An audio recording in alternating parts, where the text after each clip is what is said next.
Hi friends, success money మంత్రాలో ID ఎలా registration చేసుకోవాలి, ఎలా యాక్టివేషన్ చేసుకోవాలి అనే దాని గురించి ఈ వీడియో.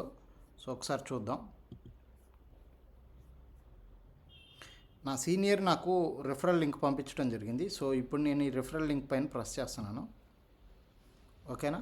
ఇలా వచ్చిన తర్వాత అక్కడ మన స్పాన్సర్ ఐడి, స్పాన్సర్ నేమ్ చూపిస్తుంది. సో సారు పంపించాడు. సో ఇప్పుడు దీని కింద నేను ఐడి రిజిస్ట్రేషన్ ఎలా చేయాలో మీకు ప్రాసెస్ చూపిస్తాను. సో నా పేరు అందరికీ తెలుసు కదా, తోట బాలాజీ. సో ఆంధ్రప్రదేశ్, ఏ స్టేట్ వాళ్ళు ఆ స్టేటు, సో ఏ ఊరు వాళ్ళు ఆ ఊరు పేరు టైప్ చేయాల్సి వస్తుంది. ఓకేనా?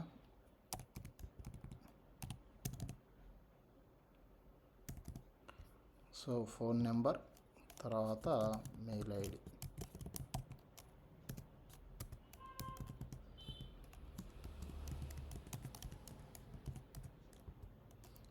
ఇక్కడ పిన్ కోడ్ అని ఉంది కదా, పిన్ కోడ్ అండ్ పాస్వర్డ్. ఇక్కడ ఇది రిజిస్ట్రేషన్ ప్రాసెస్ అండి. ఇది మన name, state, city, mobile number, mail ID, password మనకు నచ్చిన పాస్వర్డ్ క్రియేట్ చేసుకోవచ్చు. ఓకేనా? ఇక్కడ పిన్ నెంబర్ అన్నకాడ ఇప్పుడు నా సీనియర్కి పేమెంట్ పంపించడం జరిగింది. పేమెంట్ పంపిస్తే ఇదిగో ఇక్కడ నాకు ఒక కోడ్ పంపించాడు. ఈ కోడ్ని నేను కాపీ పేస్ట్ చేసుకోవాలి. సో కాపీ చేస్తున్నాను, ఇక్కడ పేస్ట్ చేస్తున్నా. ఓకేనా?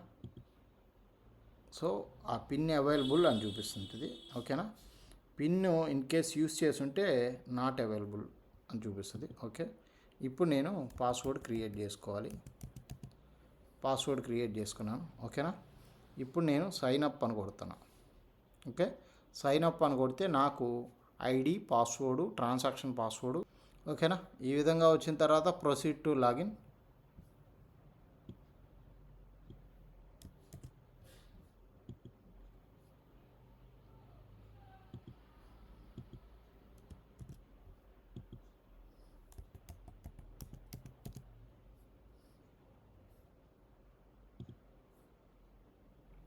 ఇప్పుడు ఐడి, పాస్వర్డ్ ఎంటర్ చేశానండి. నాకు వచ్చిన దాని ప్రకారం ఇప్పుడు సైన్ ఇన్ కొడతాను. సో ఈ విధంగా మన ID activation process and registration process ఈ విధంగా కంప్లీట్ అయింది. నెక్స్ట్ వీడియోలో మరిన్ని వీడియోస్తో మీ ముందుకు వస్తాను. Thank you for watching.